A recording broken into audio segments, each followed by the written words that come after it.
আপনারা জানেন যে বর্ষা মৌসুমে সারা বাংলাদেশে এই ডেঙ্গু এবং চিকুনগুনিয়া এই ধরনের রোগের প্রাদুর্ভাব ঘটে এবং এটা দেখা যায় যে অনেক সময় মহামারী আকার ধারণ করেছে।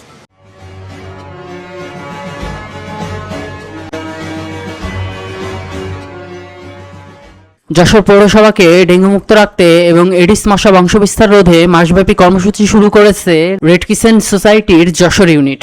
আজ সকাল 10:30টায় রেড ক্রিসেন্ট সোসাইটির কার্যালয়ে এই কর্মসূচির আনুষ্ঠানিক উদ্বোধন করা হয়।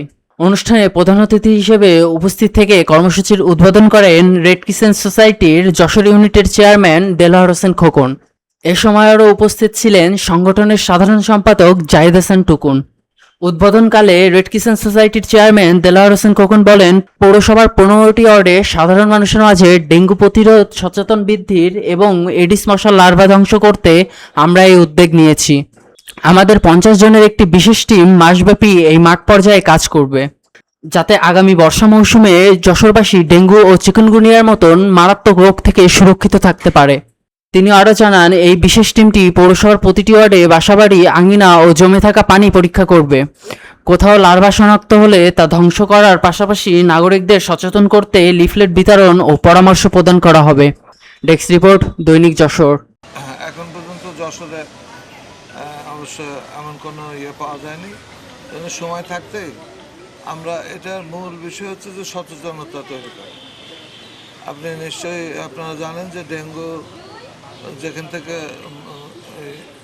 এডিস মশা থেকে ডেঙ্গুটা ছড়ায় এবং এডিস মশার উৎপত্তি যেসব জায়গা থেকে হয় সেই সব জায়গাগুলো ব্যাপারে সচেতনতা যদি তৈরি করা যায় তাহলে এডিস মশার জন্মই হবে।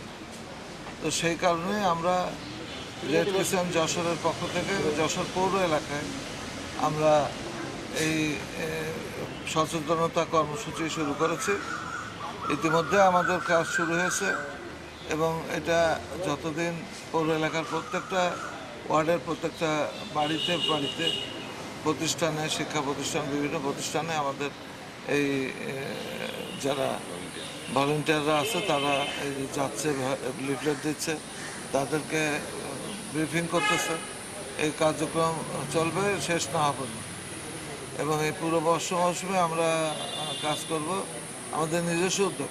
এটা কোনো অনুদান নেই, কোনো কিছু নেই, এটা আমরা আমাদের নিজস্ব উদ্যোগে রেড ক্রিসেন্টের পক্ষ থেকে আমি আমার সাধারণ সম্পাদক জাহিদ হাসান টুকুন ভাই সহ আমরা সকলে এটা আলোচনা করে এবং আমাদের জেলা প্রশাসন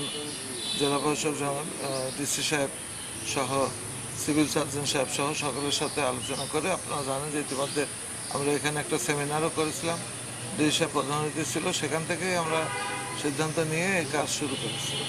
আশা করি যে যশোর শহরে এবার এই এডিস মশা নিয়ন্ত্রণের জন্য আমাদের এই যে কার্যক্রম এটা যথেষ্ট কাজ দেবে বলে আমি মনে করছি।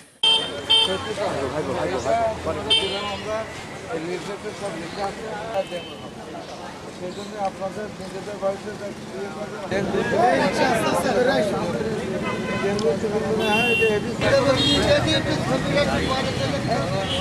দারুণ ভাই পানি জমে